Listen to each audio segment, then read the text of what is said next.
Batman, an icon we are all familiar with. Many of us have preferences on how we enjoy our Batman through various media like comics, movies, and video games. One specific piece of Batman media that is familiar to most fans is the 1992 animated series starring Kevin Conroy as the Dark Knight.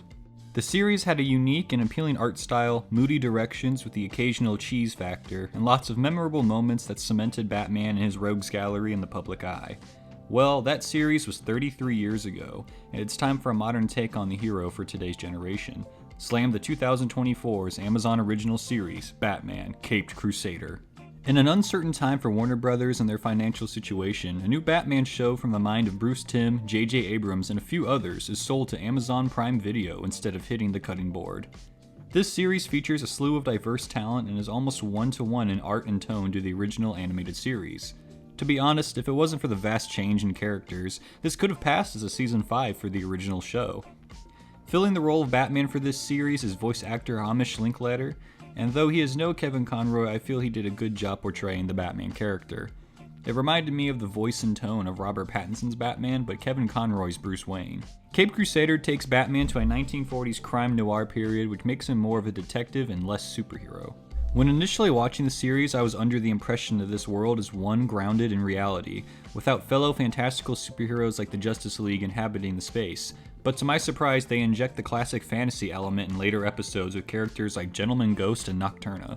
I admit that at first I wasn't a big fan of the choice to include these types of characters when the rest of the show is a grounded crime drama, but then I think about how most Batman media, such as the Dark Knight trilogy and Matt Reeves' The Batman film, have that one grounded tone and became appreciative of the choice because most of Batman's rogues have these crazy powers. I feel as if the public is conditioned to have that realistic, grounded Batman, but I want those fun and zany villains again. It works with things like Caped Crusader. Some more things I enjoyed about it was the art style and vibe of the story structure. Each episode seems almost isolated. You could jump into a random one and feel as if you got the whole story. There are of course overarching plot lines like Harvey Dent's mayoral campaign and the corrupt cops Bullock and Flass, but for the most part it felt very much like a Batman anthology. The voice acting was superb from the entire cast, and when it came to character changes, which is probably why most of you clicked on this video, I didn't mind all of them. So let's talk about that. The most controversial aspect of this new Batman show has to be the amount of character changes they do. When I mean character changes, I'm referring to the many race swap, gender bent, or restructured characters. I know there's a vocal group that hates whenever any character appears as a different color or sexuality, and this show is very upfront about not giving a shit about that group. Most of the protagonists cast are people of color and or women. Gordon, Barbara, Harley Quinn are all changed from their original skin color, and we have additional supporting characters like Detective Montoya and Flass that add to the diversity. Now, I might anger some people, but these changes do not matter at all. I really enjoyed the cast and their contribution, and the fact that some characters weren't white anymore did not impact anything. As for the gender bent aspect, that refers to changing characters of one sex to the other. The show does this in the pilot episode with the Penguin. The Penguin, traditionally Oswald Cobblepot, is now reimagined as Oswalda Cobblepot. This change is a strange one, for I don't really feel that making the Penguin a woman mattered at all. It didn't change the villain's dynamic as a crime boss or her relationship to Batman outside of the fact that we get to see her murder her own children, which, by the way, was brutal as fuck. You know Mama never holds a grudge. For long. Wait! No! Mama! No,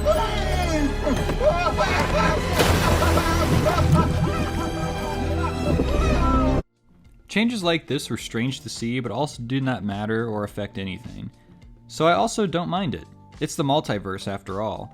Now we get to the last thing that made some heads turn, the new backstories for certain characters. This show is a reimagining of the Batman lore and keeps main things the same, but changes physical appearances of its cast. But a few of these characters are pretty far from what they've always been, and I want to talk about one in particular I didn't really vibe with. Harley Quinn. The way she was done in this show was so strange that it almost felt as if she wasn't Harley at all. Her bubbly personality is turned into a serious, calculated one, where Harley abducts and brainwashes crooked businessmen until they give up their wealth to charitable causes. Very bizarre, almost Robin Hood take on what was essentially the kooky goon who was unfortunate enough to be the Joker's girlfriend. Harley in the show sports a very different attire as well and calls herself the Jester. They give her a short-lived love story with Detective Montoya and have her disappear for an obvious Season 2 reappearance. Harley had her own secret base and butler accomplice that helped her in her crimes, and after the episode was over, I was just very put off by this take. It's like how the CW shows had obvious Joker characters like Jerome, but couldn't call him the Joker for whatever copyrighted reasoning. The other villains in the show were basically traditional in their lore and roles within the world, with the exception of Harley, who was vastly different from her previous counterparts. It felt as if the show was ditching the Joker character completely and creating a whole new villain with Harley. But we get an end credit scene in the finale teasing the Joker for Season 2. Like, why was Harley so different if the Joker is appearing anyways? How different will this Joker be in comparison to what he traditionally is? I'm genuinely interested but dreading this new Joker story. The only other complaint I really have, but understand why it's a thing, is the show's use of blood. Characters are shot dead almost every episode, and there's never any blood or bullet wounds. People just flinch and fall over. But the show does have these bloody moments elsewhere. For instance, we'll see blood drops on the ground, blood on a villain's knife, blood running down a dead body's mouth, children getting their souls sucked from their mouths by a succubus. But for some reason, there can't be blood or bullet holes on characters who get shot. Small thing to complain about, but figured I'd mention it. Overall, I'd say Cape Crusader is fine. It's very much coded the same as the 1992 show, which will make some people really excited, but it also doesn't feel as fresh as I'd hope. The new takes they do tackle, to make it feel so, don't really feel impactful or leave you wondering why they would even change it in the first place. I would recommend it 100% if you're a Batman fan, and I'd give Season 2 a shot if Amazon wishes to continue, which seems more than likely. Let me know your Batman takes in the comment section below, and until the next Batman reboot, I hope you all have a great day. I mean, you're just like Adam West Batman, but like you don't even act or have the same charm as Adam West. You didn't do any references to the Adam West Batman. I mean, just in general, like I don't know, you didn't even put Justice League in this show. It's like what's even the fuck?